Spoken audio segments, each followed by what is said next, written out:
ყირიმის ქაოსი გრძელდება. მასიური ცეცხლის ბურთები რომ მოედო კერჩის სრუტეს, რუსეთმა გააცნობიერა, რომ უკრაინა ყირიმის ენერგოობიექტებს ესროდა. რუსეთმა შეიძლება გააცნობიერა ეს, მაგრამ ვერაფერი გააკეთა ამის წინააღმდეგ. ოკუპანტები სიბნელეში აღმოჩნდნენ, რადგან კერჩი სრულიად ჩაბნელდა. პირდაპირ რომ თქვათ, იმ ოკუპანტები უკვე ეჩვევიან ამას. სიბნელე, საწვავის დეფიციტი და უკრაინის მუდმივი გზავნილი, რომ ყირიმიდან გასასვლელი ერთადერთი გზა სამიზნეა, უკვე ნორმად იქცა, რადგან ვლადიმერ პუტინს არაფრის გაკეთება არ შეუძლია ნახევარკუნძულის დასაცავად, რომელიც თითქოს და რუსეთის სიმაგრე უნდა იყოს. ახლავე გაეცალეთ, ეს არის ის გზავნილი, რომელსაც უკრაინა უგზავნის რუსებს ყირიმში. რაღაც დიდი მოდის და არ გინდათ, რომ როცა ეს მოხდება, ყირიმში არალეგალურად ცხოვრობდეთ. როდესაც სროლებმა და აფეთქებებმა ოკუპირებული კერჩის რეგიონი შეძრა, რუსი ხელისუფლება პანიკაში ჩავარდა. და ასეც უნდა იყოს. რამდენიმე დღის განმავლობაში აზოვის ზღვაში გემებზე თავდასხმების შემდეგ და ეს დარტყმები არ შეწყვეტილა. უკრაინამ სამიზნე დაიღო ენერგოობიექტები იმ რეგიონში, რომელიც შეიძლება გახდეს გაქცევის გზა 100,000-ობით რუსი ოკუპანტისთვის, რომლებმაც ყირიმი თავიანთ სახლად აქციეს. კიევ-პოსტი ძირითად დეტალებს იძლევა 15 ივლისის ანგარიშში, სადაც ნათქვამია, რომ ელექტროენერგიის სრული გათიშვები დაფიქსირდა კერჩის მასშტაბით იმ დღეს, როდესაც ეს ანგარიში გამოქვეყნდა. ეს არც უკრაინის მიერ საკუთარი შედეგების კაპიარებას ეფუძნება. კერჩის ადმინისტრაციის მარიონეტი ხელმძღვანელი ივან კოშელე ცუდი ამბების მომტანი იყო თავისი ხალხისთვის, როცა განაცხადა. სამწუხაროდ მტრის დრონების თავდასხმის შედეგად კერჩი სრულიად ელექტროენერგიის გარეშეა დარჩენილი. სიცოცხლის უზრუნველყოფის სისტემები სავეზერო ენერგიის წყაროებზე მუშაობს. ყველა საქალაქო სამსახური ჩართულია საგანგებო აღდგენით სამუშაოებში. სრულიად ელექტროენერგიის გარეშე. თუ ერთი რამ იყო, რაც დიდ დამცველ პუტინს უნდა შეძლებოდა, ეს იყო იმის თავიდან აცილება, რომ უკრაინას ოდესმე მიეყენებინა მსგავსი რამ იმ რუსებისთვის, ვისაც მან უთხრა, რომ ყირიმში გადასულიყვნენ. ტელეგრამის არხმა ყირიმის ქარი დააფიქსირა პანიკური რუსული რეაქცია უკრაინის თავდასხმაზე. მათ თქვეს, რომ არხის გამომწერებმა, რომლებიც ქერჩში იმყოფებოდნენ, განაცხადეს, რომ ხმამაღალი აფეთქებების ხმა ისმოდა და არკევდა ნახევარკუნძულის ამ მნიშვნელოვან რეგიონს. რუსეთი, რომლის უფრო თანამედროვე საჰაერო თავდაცვის სისტემებს უკრაინული დრონები თვეების განმავლობაში ანადგურებდნენ, როგორც ჩანს, მხოლოდ მობილური ცეცხლის ჯგუფების გამოყენებას ახერხებდა დაარტყი და იმედი იქონია ტიპის სტრატეგიით, თუმცა ეს სტრატეგია ვერ შეაჩერა ქერჩის ენერგოობიექტებზე თავდასხმები. ამ ყველაფრის ფონზე რუსეთმა ასევე სცადა, რომ პროპაგანდისტული კოშმარი არ განვითარებულიყო. იგივე ტელეგრამ არხი ამბობს, რომ რუსეთმა ქერჩის ხიდზე მთელი მოძრაობა შეაჩერა. რატომ? რუსეთს შეეშინდა, რომ უკრაინა საბოლოოდ გაანადგურებდა ქერჩის ხიდს. თუ პუტინს უნდოდა დარწმუნებულიყო, რომ არც ერთი ყირიმის ოკუპანტი ვერ გავიდოდა და ვერ მოხვდებოდა რუსეთის მატერიკულ ნაწილზე, რათა სხვებისთვის ეთქვა რა ხდება სინამდვილეში იმ ნახევარკუნძულზე, რომელიც თითქოს და რუსეთის ციხესიმაგრეა. რაც აღნდა ცდილობდა რუსეთი, არაფერი არ დაეხმარა. გამოცემა New Voice of Ukraine-ის ინფორმაციით, ქერჩის გარდა ელექტროენერგიის გათიშვები დაფიქსირდა ყირიმის ჩრდილო-დასავლეთ და აღმოსავლეთ რაიონების რამდენიმე დასახლებაში. გამოცემის ცნობით, შეკეთების ბრიგადები უკვე ადგილზე იმყოფებოდნენ, თუმცა შეუძლებელია განისაზღვროს, როდის შეძლებენ ისინი ელექტროენერგიის აღდგენას. და თუ კი ამას მოახერხებენ კიდეც, უკრაინას ყოველთვის აქვს მეტი დრონი, რომ გაანადგუროს შეკეთებული ქვესადგურები და სხვა ინფრასტრუქტურა. და თითქოს ეს ყველაფერი საკმარისი არ იყოს ქერჩის ოკუპანტებისთვის. რუსეთის კონტროლირებადი წყალმომარაგების კომპანია, რომელიც ყირიმის ნახევარკუნძულს ემსახურება, ოდა კრიმა, იტყობინება, რომ წყლის წნევა შემცირდა 9 რაიონში, ყველაფერი ქერჩის ელექტროქსელზე მოქმედი საგანგებო ვითარების შედეგად. არ არის ელექტროენერგია, არ არის წყალი, არ არის საწვავი, არ არის იმედი. აი ესეთ რეალობად აქცია უკრაინამ ცხოვრება იმ ბევრი ოკუპანტისთვის, ვინც ვლადიმირ პუტინის მტკიცებებს დაუჯერა, რომ ყირიმი გახდებოდა ფუფუნების კურორტი, რომელიც არასოდეს გამოვიდოდა რუსეთის კონტროლიდან. და ამ ყველაფრის მიუხედავად, უკრაინას არც ერთხელ არ მიუტევებია პირდაპირ იერიში მშვიდობიან მოსახლეობაზე. ის უბრალოდ მუდმივად აგზავნის ერთსა და იმავე გზავნილს. ჩვენ ჯოჯოხეთად გიქცევთ ცხოვრებას, სანამ არ მიხვდებით, რომ დროა სამუდამოდ დატოვოთ ყირიმი. რა თქმა უნდა, ვისაც უკრაინის ომის შესახებ ინფორმაცია რუსეთის თავდაცვის სამინისტროდან მიეწოდება, ამ ყველაფერზე წარმოდგენაც არ ექნება. როდესაც ყირიმში მარიონეტული რეჟიმი იმდენად შეშინდა, რომ ხალხს სიმართლის რაღაც ნაწილი მაინც უთხრა, რუსეთის თავდაცვის სამინისტრომ ისევ ის გააკეთა, რასაც ყოველთვის აკეთებს. იგნორირება გაუკეთოს უკრაინის წარმატებას და ისე მოიქცეს თითქოს რუსეთის საჰაერო თავდაცვის სისტემები თავიანთ საქმეს ასრულებენ. სამინისტრომ განაცხადა, რომ რუსეთის საჰაერო თავდაცვამ 93 უკრაინული დრონი ჩამოაგდო, იმ ღამეს, როდესაც უკრაინამ კერჩის ელექტრომომარაგება დააპარალიზა. დრონების ჩამოგდების შესახებ ინფორმაცია გავრცელდა როგორც ყირიმში, ასევე შავ ზღვასა და აზოვის ზღვაზე, ასევე რუსეთის რამდენიმე სასაზღვრო რეგიონში, მათ შორის კურსკში, ბრიანსკში, როსტოვსა და ბელგოროდში. თავი ქვიშაშია ჩარგული. რუსეთი აცხადებს, რომ წარმატებით დაიცვა თავი, მაშინ როცა უკრაინის დრონებმა ქაოსი გამოიწვია ყირიმში. თავდაცვის სამინისტრომ შეიძლება არ ისურვა, ეთქვა არასასურველი სიმართლე ელექტროენერგიის გათიშვებზე, რომლებიც ყირიმის ერთ-ერთ ყველაზე მნიშვნელოვან რეგიონში ხდება, მაგრამ იქ მცხოვრებლებს სამინისტროს სიმართლის თქმის გარეშეაც იცოდნენ ყველაფერი. მათ სჭირდებათ, რომ რუსეთმა შეაჩეროს ის, რაც ახლა მთელ ყირიმში ხდება, განსაკუთრებით მაშინ, როცა საქმე უკრაინის ენერგოობიექტებზე თავდასხმებს ეხება. ხედავთ, რაც ახლახან ქერჩში მოხდა, ეს ერთჯერადი შემთხვევა არ არის. აქ უფრო დიდი სურათი იკვეთება.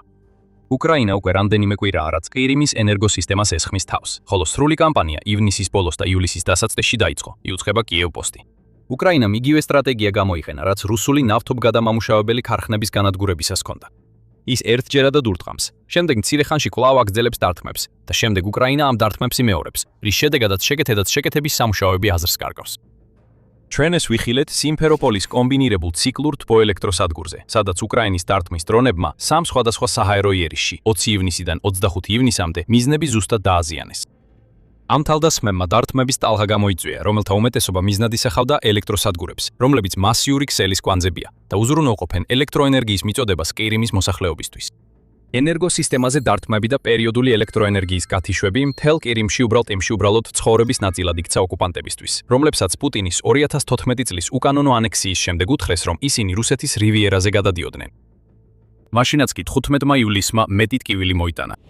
როდესაც კერჩი სიბნელეში იყო ჩაფლული, უკრაინის დრონებმა ასევე დაარტყეს ბალაკლავის თბოელექტროსადგურს სევასტოპოლში, რომელიც კიდევ ერთი სამიზნეა, რომელსაც არაერთხელ ესხმიან თავს. უკრაინის სპეციალური ოპერაციების ძალები იუწყებიან, რომ ამ ოპერაციაში მათ ადგილზე მოქმედი წინააღმდეგობის მოძრაობა დაეხმარა, რომელმაც გაანადგურა სადგურის სამანქანო დარბაზი და სავარაუდოდ დააზიანა გაგრილების სისტემა, რომელსაც იყენებდა ერთ-ერთი Siemens სერჟანტ 5-2000 ტურბინა ამ სამანქანო დარბაზში. Siemens-ი გერმანული კომპანია. გერმანია ერთ-ერთი იმ მრავალი ქვეყანათაგანაა, რომლებმაც რუსეთს სანქციები დაუწესეს. თუ Siemens-ის მიერ დამზადებული მოწყობილობა, რომელიც ყირიმში ელექტროენერგიის მიწოდებას უზრუნველყოფს, განადგურდება, რუსეთს ძალიან გაუჭირდება საჭირო ნაწილების მოძიება შეკეთებისთვის. სპეცდანიშნულების ძალები ამასვე აცხადებენ და ამბობენ, რომ ეს ერთი დარტყმა, რომელმაც დააზიანა ქარხანა, რომელიც როგორც Kyiv Independent იუწყება, ყირიმის ელექტროენერგიის დაახლოებით და სწორედ ეს არის მთავარი. თუ დარტყმა ზუსტად განხორციელდება, რუსეთს სერიოზული პრობლემები ექნება. ამ დარტყმებს ზუსტად ის შედეგი აქვს, რასაც უკრაინა ისახავს მიზნად. სიმფეროპოლის ქარხანაზე დარტყმების შემდეგ ყირიმის მარიონეტულმა მთავრობამ იძულებული გახდა საგანგებო მდგომარეობა გამოეცხადებინა სევასტოპოლში. ნუ შეაფასებთ სათანადოზე ნაკლებად იმას, რამდენად მნიშვნელოვანია ეს როგორც მორალის, ისე პროპაგანდის თვალსაზრისით. ყირიმი უნდა იყოს რუსეთის ციხესიმაგრე, გვირგვინის ძვირფასი ქვა, რომელიც რუსეთის დომინაციას წარმოადგენს უკრაინაზე. და თუ პუტინს თავისი გზა ექნებოდა, ეს იქნებოდა პირველი ნაბიჯი უკრაინის ტერიტორიის სრული ანექსიისკენ. ყირიმის გავლით რუსეთის მთელი შეჭრა უკრაინის აღმოსავლეთსა და სამხრეთში უნდა განხორციელებულიყო და გარკვეული დროით ასე იყო კიდეც. მაგრამ ეხლა ნახევარ კუნძულზე პანიკაა, რადგან ელექტროენერგია ითიშება, საწვავი იწურება და უკრაინის დრონები კვლავ განაგრძობენ შეტევას. უკრაინას შეუძლია იამაყოს ამ დარტყმებით, მაგრამ რეალური ზიანი პუტინს და მის მიერ შექმნილ იმიჯს ადგება, როგორც რუსი ხალხის დამცველს. არა მხოლოდ კერჩსა და სევასტოპოლს აწუხებს ელექტროენერგიის გათიშვები და პანიკაში მყოფი მარიონეტული გუბერნატორები. 13 ივლისს UKRI ინფორმა გაამჟღავნა, რომ ჯანკოის რაიონში, ყირიმში ელექტროენერგიის გათიშვები მთელი კვირის განმავლობაში გრძელდებოდა. უკრაინის სტრატეგია მხოლოდ რუს ოკუპანტებს არ აზიანებს. როგორც ყირიმელი თათრების მეჯლისის თავმჯდომარე რაფათ ჩიბაროვი განმარტავს, ისინი, ვინც უკრაინის საქმეს უჭერენ მხარს, ასევე ზიანდებიან. თუმცა ჩიბაროვის თქმით, ეს არის სირთულე, რომელიც უნდა გადაიტანონ, რადგან საბოლოო მიზანი ყირიმის გათავისუფლებაა, რათა ცხოვრება გაუმჯეს ყოველდღე გაუმჯობესდეს ყველა იმ ადამიანისთვის, ვინც 2014 წლიდან რუსული ჩაგვრის ქვეშ ცხოვრობს. ჩვენ გულწრფელად უთანაგრძნობთ ყირიმის ყველა მცხოვრებს, რომლებიც ელიან ნახევარკუნძულის გათავისუფლებას რუსი ბარბაროსებისგან და იძულებულნი არიან აიტანონ ახალი სირთულეები, რომლებიც გამოწვეულია რუსული ოკუპაციით. მადლობას უხდით მათ, რომ არ დაკარგეს იმედი და ყველა სირთულისა და რეპრესიების მიუხედავად ერთგულნი დარჩნენ უკრაინისადმი, განაცხადა ჩიბაროვმა იმ გზავნილში, რომელიც უკრაინის მხარდამჭერების გამხნევებას და სიმტკიცისკენ მოწოდებას ისახავდა მიზნად. თქვენ შეძლებთ ამ ყველაფრის გადალახვას და გვირაბის ბოლოს სულ უფრო ფართოვდება სინათლე. ამასობაში ქერჩის დარტყმები, რომლებმაც კიდევ უფრო მეტი ელექტროენერგიის გათიშვა გამოიწვია, ყველა მიმართულია რუსეთის დასუსტებისკენ. ყირიმში მაკონტროლებელმა ძალამ კონტროლი დაკარგა. როგორც სპეციალური ოპერაციების ძალები აღნიშნავს, ენერგოობიექტებზე დარტყმები ყირიმის პლაცდარმზე მნიშვნელოვნად ასუსტებს რუსეთის ფედერაციის არმიის შეტევით და თავდაცვით შესაძლებლობებს, ამცირებს მის ოპერატიულ ტემპს და ლოგისტიკური უზრუნველყოფის გამძლეობას. ამგვარად, როცა ოკუპანტები ბნელში საკუთარ მომავალს ეშინიათ, უკრაინის კონტინენტურ ნაწილში ფრონტის ხაზზე მყოფი ჯარისკაცები იძულებულნი არიან შეტევაზე წავიდნენ, მიუხედავად იმისა, რომ მათ საჭირო მხარდაჭერა არ აქვთ. ეს მხარდაჭერა არ მოვა. მომარაგება და ჯარისკაცები ყირიმშია ჩაკეტილი და ისინი დღითი დღე ქრებიან. ეს ვლადიმერ პუტინისთვის ნამდვილი პრობლემაა. მაგრამ ამ პრობლემის უკან კიდევ ერთი საკითხი იმალება. ჩვენ ამაზე ადრე ვისაუბრეთ. უკრაინის ბოლო დარტყმების ადგილი, რომლებმაც ელექტროენერგიის გათიშვა გამოიწვია, ძალიან მნიშვნელოვანია. მაგრამ სანამ ავხსნით რატო, შეგახსენებთ, რომ თქვენ უყურებთ სამხედრო შოუს. თუ არხიდან ახალ ინფორმაციას იღებთ, გამოიწერეთ და ჩართეთ შეთხობინებები, რომ ნახოთ, რას შემოგთავაზებთ შემდეგ. კერჩი უბრალოდ რიგითი რეგიონი არ არის ყირიმში. ეს არის ერთ-ერთი ყველაზე მნიშვნელოვანი რეგიონი ნახევარკუნძულზე, რადგან კერჩი და ხიდი, რომელიც კერჩს რუსეთის მატერიკულ ნაწილთან აკავშირებს, ერთადერთი გზაა, რომლითაც ოკუპანტების უმეტესობა შედის ან გამოდის ნახევარკუნძულიდან. ყოველ ჯერზე, როცა უკრაინა კერჩში შეტევას ახორციელებს, მნიშვნელობა არ აქვს რა არის სამიზნე. ქვეყანა აგზავნის მესიჯს, რომ ერთადერთი ხიდი ნახევარკუნძულიდან ნებისმიერ დროს შეიძლება გახდეს სამიზნე, როცა უკრაინა ამას გადაწყვეტს. რა თქმა უნდა, ეს უკვე ადრეაც მომხდარა. მაგრამ ახლა უკრაინას აქვს საკმალისი ცეცხლსასროლი ძალა, ხოლო რუსეთის თავდაცვა იმდენად სუსტია, რომ ხიდზე ცალკეული დარტყმები შეიძლება გადაიზარდოს კამპანიაში, რომელიც ხიდს სამუდამოდ გაანადგურებს. თუ ეს მოხდება, ოკუპანტები აღმოჩნდებიან ჯოჯოხეთში, რომელიც მათი ლიდერის მარცხმა შექმნა. უკრაინა მიზანმიმართულად უტევს ქერჩში ყველაფერს, გარდა ქერჩის ხიდისა. უპილოტო სისტემების ძალების მეთაურმა რობერტ ბროუდიმ ეს ძალიან ნათლად განაცხადა 14 ივლისს პირდაპირ იმ თავდასხმების წინ, რომლებმაც ქერჩის არალეგალური მცხოვრებლები სიბნელეში ჩაძირეს. ყირიმში საწვავი აღარ არის და მინდა გითხრათ, რომ აღარ იქნება, განაცხადა ბროუდიმ და დაამატა. ჩვენ ჭრით მისასვლელ გზებს, არა გასასვლელებს. ქერჩის ხიდს არ ვეხებით. დაე იმ ხიდით გავიდნენ. დაე იმ მილიონებმა იმ პატარა ხიდით დაბრუნდნენ თავიანთ რუსეთში და წავიდნენ სადმე შორს. ურალებს იქით რომ შვიდად იცხოვრონ. ბროდიც და უკრაინაც ზუსტად იციან რას აკეთებენ აქ. გაფრთხილება ერთი რამეა. ყირიმში ოკუპანტებს კარგი იქნებოდა თუ ამას ყურადღებას მიაქცევდნენ.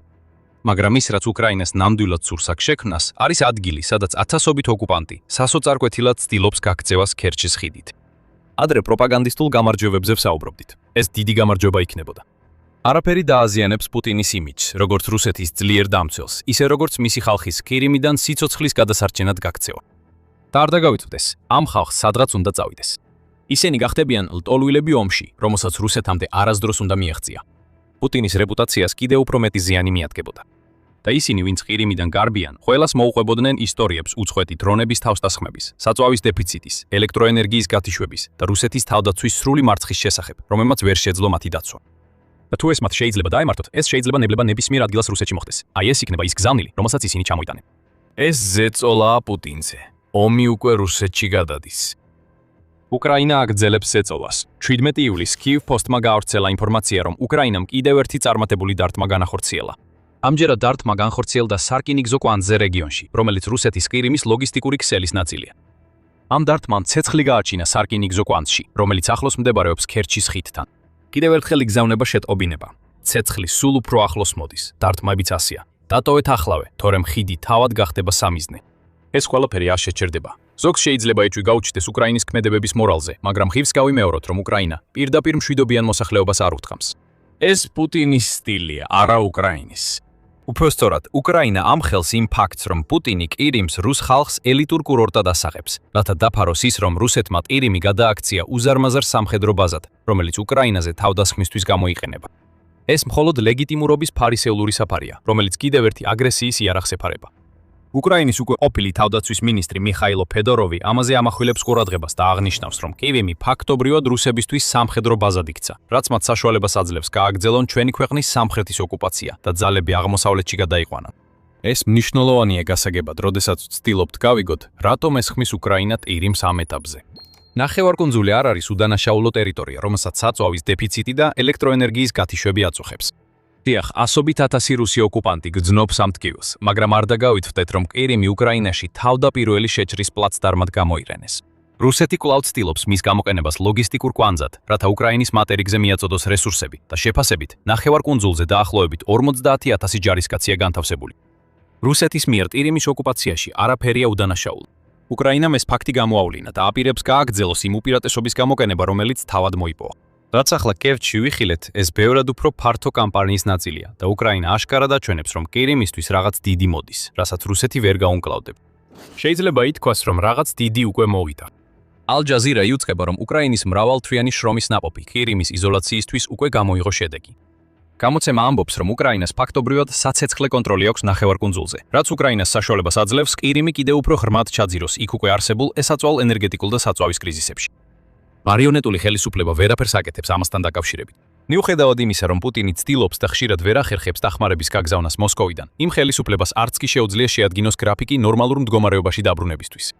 რაც ახლა აქვს ყირიმს, ეს არის ახალი ნორმა. და ყირიმზე თავდასხმების გარდა უკრაინა ამძაფრებს მის მიერ შექმნილ პრობლემებს, ტკენის გარშერიმის გარშემო წყლებში გემებზე დართმებით. ჩრდილოვანი ფლოტი, რომელიც ყირიმს აცოცხლებს, იძირება. ივლისის 13 რიცხვისთვის ყოველდღიური თავდასხმების უწყვეტმა ტალღამ ჩრდილამ ჩრდილოვანი ფლოტის ნავთობის ტანკერებზე, მომარაგების გემებსა და ბორანებზე, რომელსაც რუსეთი მარაგების გადასატანად იყენებს, ბროდის თქმით, პრაქტიკულად გააჩერა მოძრაობა კერჩის სრუტეში. ივლისის 16 რიცხვისთვის უკრაინამ აზოვის და შავი ზღვის აკვატორიაში 147 ტანკერზე მიიტანა იერიში, საიდანაც 117 იყო მომარაგების ტანკერი, რომლებიც საწვავს ყირიმში აწვდიდნენ.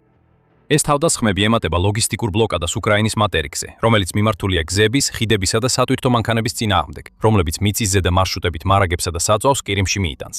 ბენზინგასამართ სადგურებზე საწვავი ამოიწურა და ელექტროენერგიის გათიშვები უფრო ხანგრძლივი ხდება და ყირიმის უფრო დიდ ნაწილს მოიცავს, ვიდრე ოდესმე. და ეს ყველაფერი პუტინს ორმაგ პრობლემას უქმნის. პირველ რიგში, ყირიმის სიმაგრე რუსეთის ერთ-ერთ ყველაზე დიდ სისუსტედ იქცა. ერთში ელექტროენერგიის გათიშვები მხოლოდ იმ დაავადების სიმპტომია, რომელიც ყირიმს ასუსტებს.